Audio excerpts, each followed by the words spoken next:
Today's episode is sponsored by Vitality Health RX Supplements.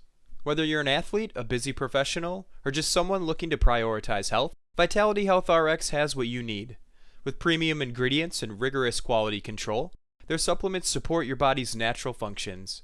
Visit shopvrx.com and use code FEELGREAT15 for 15% off your first order.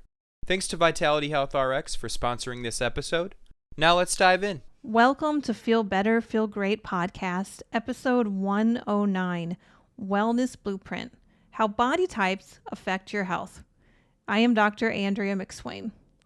Before we delve into today's podcast content, I want to remind you that while I am a qualified medical professional, the information shared here is intended for educational purposes only. It is not a substitute for personalized medical advice, diagnosis, or treatment. Always consult with your healthcare provider for guidance tailored to your specific health needs. Now let's embark on this journey of health education together. Have you ever wondered why this person's prone to this problem in their body or the other person's prone to another problem in their body? Well, I have to tell you, I think about it every day. I work on it in my clinical practice. And what I try to do is say, like, okay, when I first started, it was like, what's your problem? What's your problem? What's your problem? And instead, what I've kind of come to is a few important concepts to recognize that there's kind of ways that different bodies get stuck in certain ways, and that seems to pattern. So I call that the inherent design. And the inherent design to me is how our bodies were normally shaped to function optimally. So I kind of, as I explain this, like, this is the inherent design. Now, where are you in that inherent design? And then my job as a practitioner, particularly with body work, is to get you as close to or overlaying that inherent design. And for people who have different medical conditions like Arnold Chiari or scoliosis, they have different problems in their body that they're going to have for the rest of their life. We realize that the inherent design is still within them, but that overlay may not be quite overlay perfectly. And that's okay because we just keep working on that. The other way that these things happen is repetitive strain patterns. And this is what most commonly affects people, where they get in the habit of doing a certain thing the same way every day. And that could include sleep, driving in your car, sitting in a car, sitting in a chair, how you pick up the newspaper, how you type on the computer. All these things that you do over and over again can contribute to a repetitive strain pattern. And so that's very, very helpful. I had a contractor in the other day, Jim, nice guy, really wonderful. And he had been lifting a lot of things at another job. And he said, oh, my elbow, I just can barely move my arm. And clearly that was where the nerve is going through a canal. And a lot of people call that either tennis elbow or golfer's elbow. And the way that we handled it was I just had him go to the inherent design. So I rolled the arm open, made the elbow into a 90, elevated the bicep so that the bicep and then the tricep could actually realign the forearm at a 90 degree. And just like magic, his repetitive strain problem resolved. So it isn't magic. It's the inherent design. It's how we're all inherently structured. There's repetitive strain injuries and patterns that start getting stuck in our body, and then they start to exacerbate. And then there's also things that are malformations from acute trauma, from surgery, from scars. And then again, we start having that affect us structurally in a very repetitive way. And that repetition is what is erosive. So the other thing to think about is there's just some ways that people are, and that's okay. It's just always working towards that inherent design. So that leads me to how I function in my clinic, which is I follow the solution and not the pain. So while it's not at all formulaic, it's very important to follow the natural organization of the body. When we follow the natural organization of the body, what can happen is that we can go for good, like with resolution, and it can also help us unravel based on the body type. The other thing is that it's really good then to understand how people can continue to do this patterning that's very effective for their body throughout the rest of their life. So it's something to think about. If people are seeing body workers and practitioners and they're just chasing the pain or the problem spot, then they probably aren't looking for the solution or the inherent design, which is, again, just our very well organized structural framework of our bodies so we can optimize function. It's definitely a function form concept. I want to talk, though, about how your body framework can dictate your physical health. So that idea of, are you kind of these two categories I've come to in my practice? Are you tall and lanky? Are you short and stout? And then there's also this third one, I'll say, like, are you in the middle? So I'll talk a little bit about that one. But tall and lanky is the first one I want to address. And I often will have someone in my practice who is longer than my table, or just about. They have very long arms and legs. They're usually very, very lanky. And that's just their natural composition. No problem. But they've come to me for a reason. They have pain, they're hurting, and it's not getting better. Okay, well, then I start calling them. I say, I think you have tall lanky syndrome. And then I say, have you ever seen Go-Go Gadget? And I always think about tall lanky, and I think Go-Go Gadget's like the perfect example, because when you talk to someone who's tall and lanky and you're like, can you give me that pencil on the other side of the room? They're like, sure. And they just they Go-Go Gadget their arm and they extend it out and they're like, here's your pencil. And I think that they really focus a lot on their body movements on momentum. They're usually very graceful. They're hypermobile. Right. And as a result, they end up kind of tethering certain parts of their body, particularly their ligaments and their joints, and they don't necessarily activate their muscles. So they don't have that muscle organization. It's something that's often more prone in females, where they're prone to injury and instability. I think you can say, like, if you are that role model in yoga class where the teacher says, like, can you do the dancer pose, which is a very graceful pose? It's usually a female who's very lanky who can make that pose look incredibly beautiful. If you look at them from a structural perspective, as I do, I recognize they are in no way using a muscle. Everything is coming from an extension of their lankiness. So they look quite graceful, but they're not balancing that with strength. So that's the kind of the ailment of the tall lanky syndrome. And people, as a result, start to burn out their ligaments, they start to burn out their joints, and they don't have that muscle activation, which is also really critical in the long term for bone health. So lanky people, often look quite graceful, but they have this problem about overextending, about expansion. So they just have everything kind of pulled out. And over time, as they start pulling things out, they start having to anchor from some more pathologic places. So that's important to understand, especially if that's you, tall, lanky. I would love to have people put their feedback in or ask questions. I can definitely speak more to this. But then I want to kind of talk about that other body type, that short stout. So first of all, they're never the example in a yoga class. They're usually the person, if you're in a yoga class or you're at the gym and someone's sitting on the mat doing their stretches, they're usually the person that looks like they're being tortured when they have their knees together, their feet together, and their knees are way high. They're kind of like grunting and squinting. They're very strong. They're actually also very compressed. So they don't necessarily overuse their ligaments in their joints, but they get into a compression syndrome. And what happens then is they start kind of turning into one solid block. And when they turn into a block, they start recruiting other tissue to stay in that block. And you might be that person if you've kind of lost the contour in your abs. If you, when you stretch, you move from up here, instead of pulling from the extension of the muscles in the back. Your hips hurt and your, not really your hips hurt, but your leg just kind of move as a block with your pelvis. So your pelvis moves and pulls, and that's why your hip hurts. Your sacrum can hurt too, but your leg doesn't really move unless your pelvis is moving with it. And so your pelvis should stay steady and the legs should come out, the legs should come back, and it's the stabilization of the pelvis that makes that happen. So those are some examples of being kind of that shorter, stout, compressed, and how recruitment of other tissue kind of makes everything worse. So you can get that. One particular thing that can happen actually is the whole abdomen starts to kind of block. Right. And then the pelvis blocks with the abdomen, and then the back blocks, and then the neck blocks, and the head blocks. And so people become somewhat of like a huge block.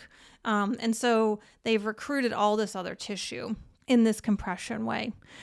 So one of the things also with short stout syndrome is they also sometimes get that hip flexor called the psoas very, very tight. The hip flexor can lead to a lot of pain. The psoas or iliopsoas can really get tight and stay contracted, and then everything else around it will kind of compress and lock down. So if you're in this body type and you just feel like a big solid block and you can't move any part without another part kind of going at the same time, then there's definitely things you want to think about in the unraveling process. And we can talk about that in a later episode, so sorry to do that, but they do have some videos on Dr. McSwain for YouTube. They're a little old, but they are really good to open the psoas. I strongly encourage you. And then I also have a lot on dr.mcswain on Instagram. So, check out those kind of 1-minute moments because they are really designed at looking at the inherent design for people instead of just saying, kind of pull and tug or do this. And the inherent design is really important because that's applicable to everyone when you can reestablish the inherent design. So those little 1-minute videos are designed really for everyone, whether you are lanky or dealing with the other kind of short stout syndrome. Now, I will say that there are people who are kind of in the middle. And I would say I'm in the middle.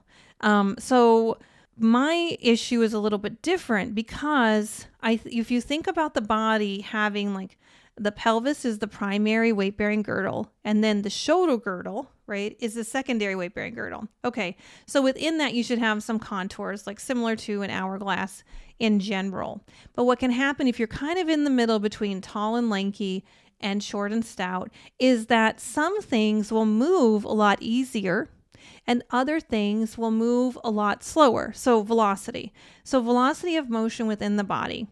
And I'm going to be brief about this, although I think I could really talk about this like an entire day, but some people have heard me talk about this in an inordinately long amount of time, but I'm going to be brief. And so basically the body has different parts and you want them to all move with the same direction at the same speed.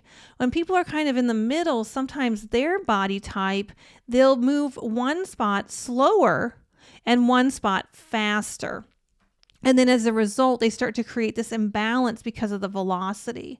And then sometimes too, it's not velocity anymore because it's not different body parts going in the same direction. They're going subtly different and they get angulated. So that's an important consideration. You can also see that with this group of people often have an overactivation of the hamstrings and a deactivation of the quadriceps. So the back of the thigh gets really pulled on. I'll talk about that. Oh, and I think I have a video on it. And then the quads, which are actually the muscles of the thigh, primarily for the general person, then they get deactivated. Then things get tight and then they get pulled on and then things start moving in different speeds and eventually start moving in different speeds in different directions. That's kind of where it goes into that idea of inversion tables, yay or nay. Now, I have an 11 inversion tables. I think that they're wonderful and I've seen a lot of people get hurt on them. So they're both a yay and a nay because you have to know how to use them. And eventually I will have a video on this because I do think that they're really important. But I would say as a general practice, a lot of people do well, if you think about it, in an inversion table just by being completely horizontal or possibly even a 5-degree angle slightly where the head's down. This gives the body a chance to decompress and changes the fluid balance in the body. And that alone is benefit enough.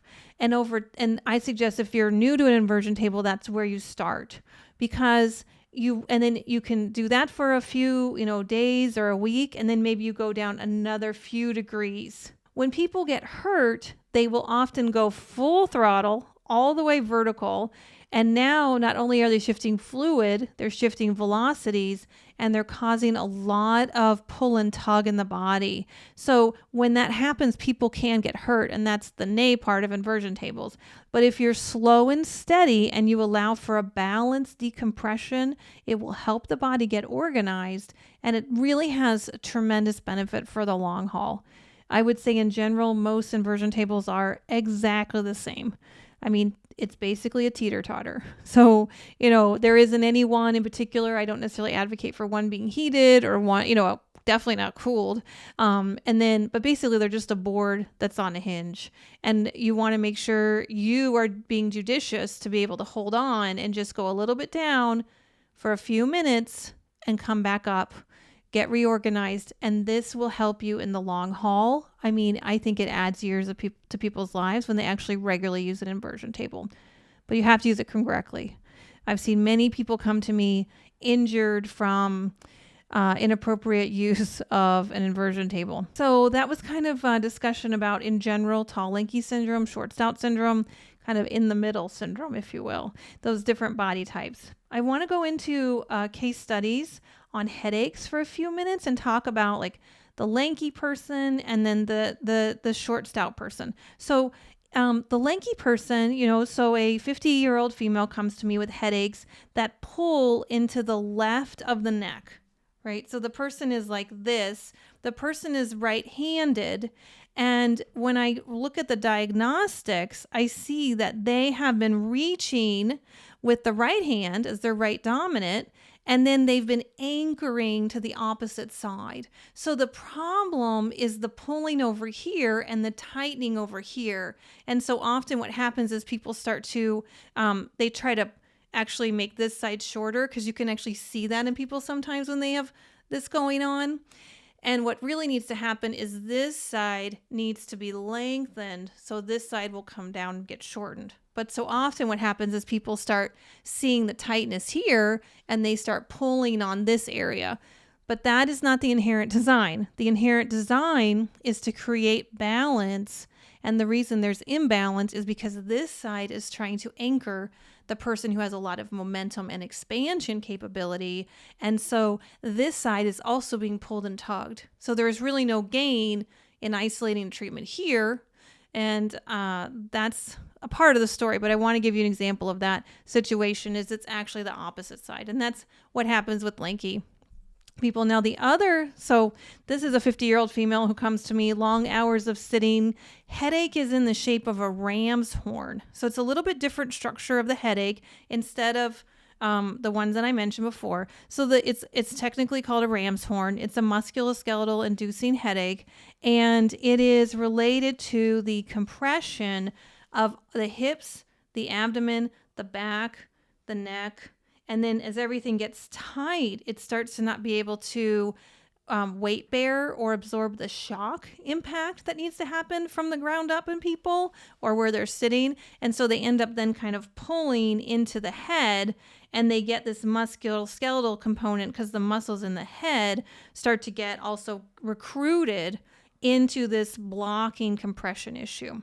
If that's the case, one of the things that might be helpful is to actually get on hands and knees on the floor and start arching and rounding the back, because that's going to allow for a really nice anchoring to the pelvis and then release of the tissue above it.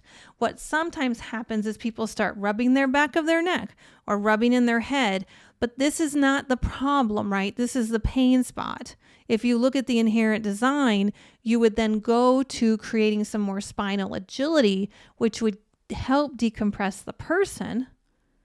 And then when that happens, the muscles will be allowed to elongate, and they won't have that compressive force on the head, and they'll reduce the headache. So those are some general examples, and really hope that they're helpful for you. I would always, again, love to reduce even just one headache would make, it just makes a difference in my life and how I feel. So again, if you're looking at a few other things to do with lanky people. So when you are, have lanky people syndrome, you want to line up when you lift. So even I joke with my patients all about the pencil. You want to use your core, so your abs, glutes, and quads, to even lift a pencil. Because people, again, who are lanky get into such a habit of just grabbing what they need. And they end up pulling on tissue that isn't designed for that. And their emphasis is on momentum. But if you line up and you consistently using your core to elevate and lift, or whatever activity you're doing comes from your core, then you'll activate the muscles, you'll activate the inherent design, and then you'll organize yourself. And that's where you want to, go. And that's why I want to just say this even idea of just line it up when you lift it, line yourself up with it. Now, again, what to do about it if you have if you're a little more compressed with the Stout syndrome is, first of all, exhale. Exhale first to make room in your lungs. Because when people are compressed, they're so tight, you tell them to inhale and they're like, oh, but they can't go anywhere. It's actually a little stress producing. But if they exhale first, they make a little room in their lungs, and that generates a positive pressure gradient where the air comes in and it starts to actually decompress the tissue, even that tissue that's part of our organ system, to really allow for the body to start having a place to have expansion. So when someone is compressed, their emphasis for balance is to look for things that help them expand. And so creating an exhalation first allows for natural space for expansion. And it's very calming as well. The other thing to do, as I mentioned, is that spinal agility that can really help, very much so. So that is some tips on what we are talking about today. I do want to spend a few minutes to kind of discuss how fascia wraps around all this. So this is another thing where we're talking about muscle application. I definitely appreciate talking about fascia. Just to be clear, fascia is a connective tissue. It wraps around every cell in the body, every cell, tissue, every organ. I was told in medical school it wraps around, it's got a 400 pound pressure per square inch, or 400 PSI. I've recently learned that there's other considerations as a 2,000 PSI, or pounds per square inch. So that's an impressive amount of pressure per square inch, pressure per square inch, 400 pounds of pressure per square inch. But when we have something going on, especially when pain is involved in the body, then fear is often involved too, especially when this is going chronic. So if it's lasting for greater than 6 months, which is the technical definition of chronic pain in conventional medicine, or a chronic condition is that it lasts for a duration greater than 6 months. The other issue is if you have acute on chronic, where it's happening again, or something happened and you start hurting and it's a pattern on top of an old pattern. So it's a new situation on top of an old pattern. That's acute on chronic. And fascia will wrap around you to protect you. And in a chronic condition, that can actually stifle the muscles. So I want to make sure that when we're talking about, getting that muscular skeletal structure and body type, that you understand too, that if some of these ideas are not working, and because it could be that the fascial layer is putting a stifling effect on it. And that's something we talk about with fear and the fear protection layer. And I would definitely want to direct you to my episode 107, talking about fibromyalgia. I do title it Fibromyalgia Isn't Real, but that's very tongue-in-cheek, because fibrous muscle algia ache is very real. And that is something too, that if you're finding, yes, you might be tall, lanky, yes, you might have shorts out syndrome, whatever that could be, or you're in the middle, but you're not getting somewhere with improving your musculoskeletal system. You're not able to build the muscles, or you have a lot of ache and pain, and it's very difficult to recover from any time that you exert with your muscles. Then you definitely want to be aware of this fascial layer that wraps around everything, because it could be very stifling to what's going on with your goals. So that's quite a bit of information. If you have any questions, again, please feel free to reach out. I recognize that no one really chooses their body, so it's not really our choice, but it is definitely important to understand your body type, and that can be incredibly critical to your long-term health. So again, thank you for joining today's episodes of Feel Better, Feel Great podcast. Again, I want you to look forward to reading your questions and your feedback, and I hope you join us next time as we explore the significance of good sleep and provide tips on improving sleep quality. Thank you very much. Blessings.